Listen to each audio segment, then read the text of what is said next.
দিল্লি থেকে আনা প্যাকিং মোটামুটি সব খোলাই হয়ে গেছে, এখনো এই একটা বড় ডাব্বা, আরও অনেকগুলো আছে না গো, আরও দুটো এরকম বড় বড় প্যাকেট খোলা হয়নি। তো প্রীতম নিজেও জানে না, মনে নেই ওর কোনটার মধ্যে কি আছে। এটা এখন খোলা হোক, তারপরে দেখা যাক এটার মধ্যে কি কি আছে, আমারও মনে নেই। জামা কাপড়, এত জামা কাপড় কি ছিল? জামা কাপড়ের তো সব ট্রলিগুলোতে ছিল, ওগুলো সব আমি বের করে নিয়েছি। আমি যখন দিল্লিতে গেছিলাম তখন ছিল হচ্ছে একটা বড় ট্রলি, একটা পিঠের ব্যাগ। হ্যাঁ, আর যখন এসেছি এরকম কার্টুন বক্স 16টা, এরকম কার্টুন বক্স 16টা, কারণ ওখানটাতে গিয়ে ওগুলো আমি কিনেছিলাম। প্লাস টেবিল, তাও তো মোড়া টোড়া গুলো আনোই নি, আমাদের যে বসার গুলো ছিল। দুটোর ওর দুটোর নিয়ে গেছিল, আর আমি দুটো ট্রলি নিয়ে গেছিলাম।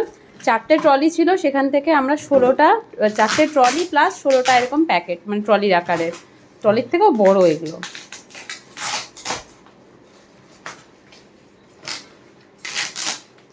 ও, এটা ট্রলিটাই এরকম প্যাকেট করে দিয়েছে।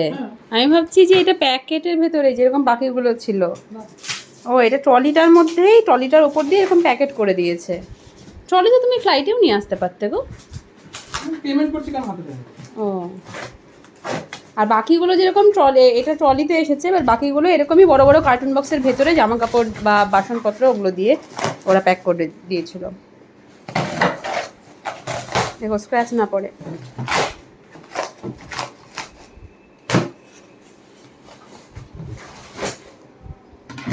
এটার মধ্যে করে ভর্তি করে আমি বাসন নিয়ে গেছিলাম, মনে আছে আমার।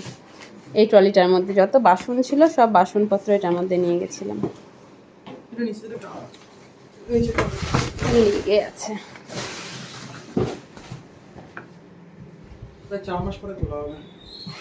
4 মাস ধরে দম বন্ধ হয়েছিল।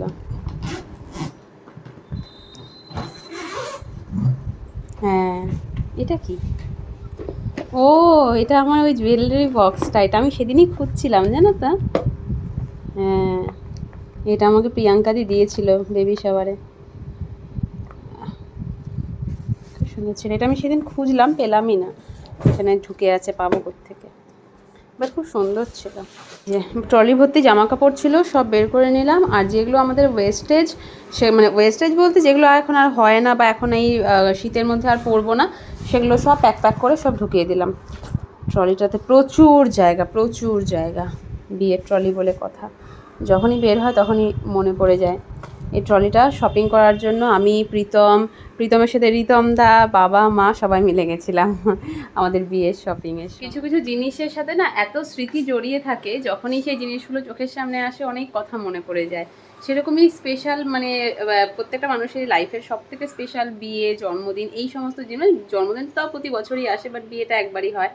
তো ওই সংক্রান্ত যে কোনো জিনিস চোখের সামনে আসলে বা মনে পড়লে পারে খুব স্পেশাল একটা ব্যাপার মনে হয়, মানে অনেক কিছু স্মৃতি যেন মনে পড়ে যায়। এই এখন যেরকম 10 বছর আগের, 10 বছর 11 বছর আগের শপিং, বাট হঠাৎ করে অনেকগুলো স্মৃতি মনে পড়ে গেল একটা ট্রলিকে ঘিরেই। তো এই হচ্ছে ব্যাপার।